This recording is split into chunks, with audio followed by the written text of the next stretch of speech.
to Houston Real Estate Radio. This week we are talking with mayoral candidates and giving you a little snippet of each campaign so that you can make an informed decision come election day. And as always, you can go to each individual website and check them out. And you can check out our website at HoustonRealEstateRadio.com. If you miss any of the segments, you can catch them all there online and watch each video of all of the candidates. So this segment, we have Ben Hall Skyping in today. And Ben is a trial attorney. He has a law degree from Harvard, very distinguished. Don't hold that against me. He has run for mayor in the past, so you probably already know a lot about him. He served as the city attorney for the city of Houston in Mayor Bob Lanier's administration. So he's been around the city for a long time, and I know you've got some great ideas for the city and what you want to do to carry us forward. So welcome to the show.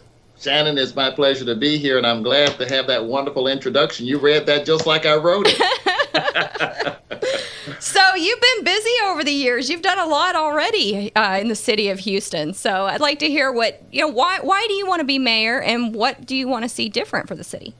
Well, let me say, my wife and I have been in this city for 28 years. It has been wonderful to us. I've had a very successful practice as a lawyer. Also, in terms of real estate, we have a real estate business and then a radio station and a TV station as well. And so the city has given us bountifully. I think, however, that the city has really taken its eye off the ball in terms of managing the city fiscally. We are a very diverse and very accepting city, and I applaud those. But we also have to make sure that we manage and have good stewardship over the finances of the city, and we've not done a good job of that. Yeah, we also have failed to attend to the basics in our society, such as road repair, infrastructure, keeping up with the growth that's taking place, job development, education. And so I'm stepping forward to say these are priorities that we need to turn our attention to immediately and address them. That's why I'm running for mayor. All right, very good. Well, let's start with one of the things that you mentioned. Transportation and infrastructure is such a huge thing. I mean, everybody in the city has a commute somewhere at some time. So tell us, what is your plan? I know that the city is coming out with a new plan, a new general plan. What would you like to see in it for transportation? Yeah, well, let me say, I approach transportation a little differently. The city's plan is to generally add additional roadways and straighten out some curves so that we have more mobility, flexibility. I think that's perhaps something that needs to be done, but it's not the priority. The first thing we need to do is diversify our economic centers. Right now, we have a lot of traffic going to the west side of the city as well as downtown. Mm-hmm. And that's because a lot of our economic centers are located in those areas. Right. When I was a little boy, we had one television and 6 kids. We all were congested around that one television. Then we got 2. Fighting for the couch. Then we were fighting for our programs and who was going to hold the antenna with the aluminum foil. But as a result of just having one television, we were so crowded around that one television. Then we had 2 televisions, it was less crowded. Then we got 3 televisions, and it was even less. So I use that by way of analogy to say, just imagine if we had gallerias on the east side, if we had them on the south side, if we had them on the north side as well as the west side, there'd be less congestion pooling in one area. And so as the next mayor, I'd be encouraging the development of more economic centers, job creation centers in different areas of the city. So what would you do to encourage businesses to grow in those areas? Are you wanting to give them some tax advantages for moving to those areas? You know, the fortunate thing is that we do have a lot of unimproved property out there that is available for business development, but we have to incentivize businesses to come in and occupy it. Obviously, we have to address issues such as crime in the areas, but we also have to incentivize them in terms of tax incentives and financial incentives to come into those areas. We can do that better than simply having weeded lots and unimproved lots where we have more crime that's being populated in those areas because no one's there. I think it is a better proposition for the taxpayers if we do incentivize businesses by making it less costly for them to open up new businesses. I am a proponent of giving tax incentives and tax advantages to new businesses that will create jobs and new economic centers in these undeveloped areas. So you're for the 380 agreements? Well, I don't know if it's 380. I'm a little concerned about the way that those are working out right now because it's trapping a lot of the revenue of the city. especially the TERSs and the private management. We have billions of dollars right now into private management while the city seems strangled in terms of its financial picture. So I would like to reassess whether it's an interlocal agreement or some other type of agreement to incentivize businesses to come into these areas. Okay, you talked about the budget, and you know the budget's a big deal. So how do you plan to balance the budget for Houston? Okay, let's state what's obvious. The budget right now is financially a shipwreck. We are overspending beyond our revenue. We cannot continue that. And so I do believe that we are going to have rolling blackouts or rolling brownouts in terms of austerity programs for our employees. I'm not a proponent, however, of just having mass layoffs at City Hall. But we will have to have some rolling brownouts as it relates to employees, about 20% reduction in terms of salaries. Well, we already had reduction in employees in our police force, and you know what that's done to us. Well, in fact, what we have done is we've allocated a lot. About 60% of our budget right now is going toward public safety, police particularly. We can use that money better in terms of technology. Sometimes criminals are taking advantage simply because officers are not in a particular location. Just imagine if we were to have permanent sentinels, such as cameras, in those high crime areas where criminals know their coming and their goings will be recorded.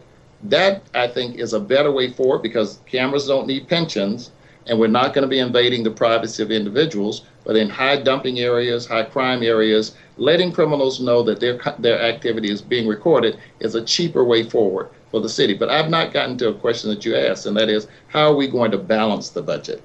We're not going to do it by raising taxes on the taxpayers inside the city. To do that is to penalize the very people who should be benefiting from the budget. Right now, we are overly penalizing people inside the city. I believe in reducing or stabilizing the tax burden and giving more incentives for new growth in the city, and that would give us the additional revenue that we need.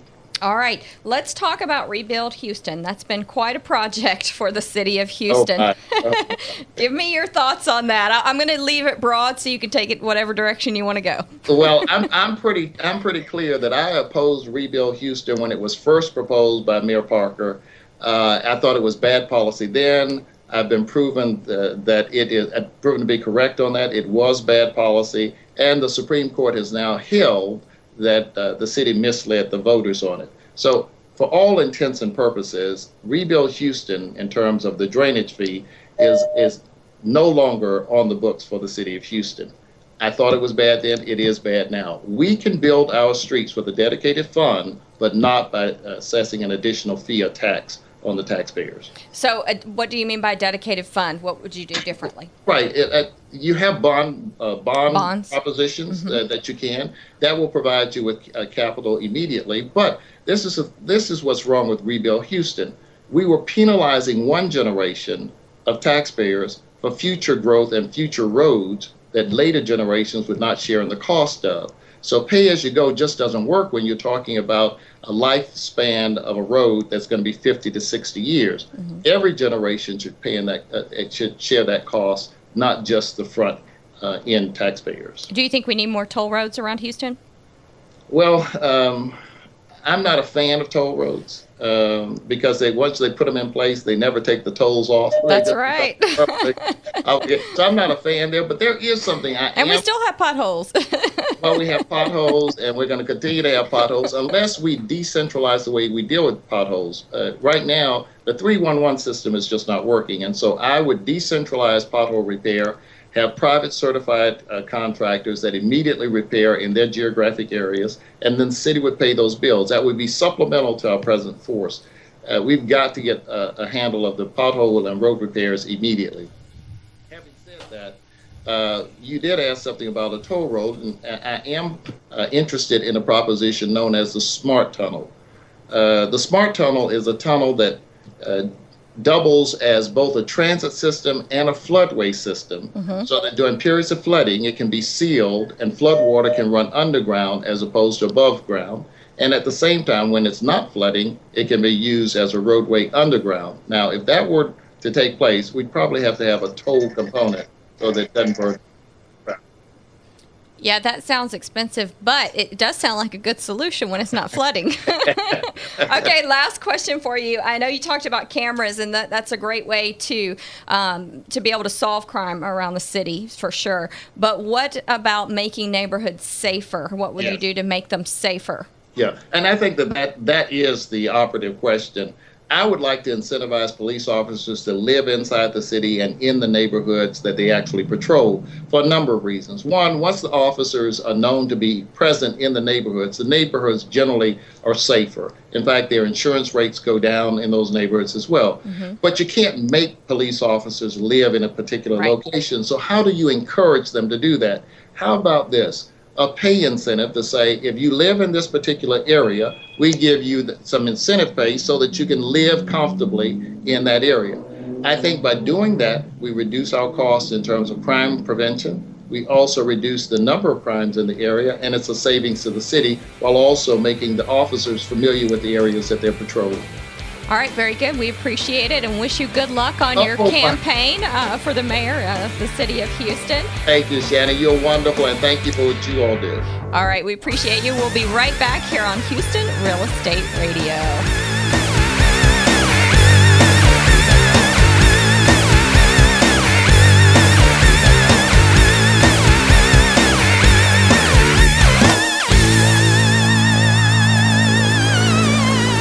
People often find themselves in need of storage and moving, but don't want the hassle and stress. Sound familiar? Well, at Zippy Shell, we make storage and moving easy. Zippy Shell will deliver a storage container to your home or business. You load it at your leisure, and we'll take it to one of our safe, convenient storage facilities. Or ship it to your final destination. We treat your stuff like it's our stuff, because we understand you're not just giving us your belongings, you're giving us your trust. Zippy Shell. Storage and moving that makes life simple.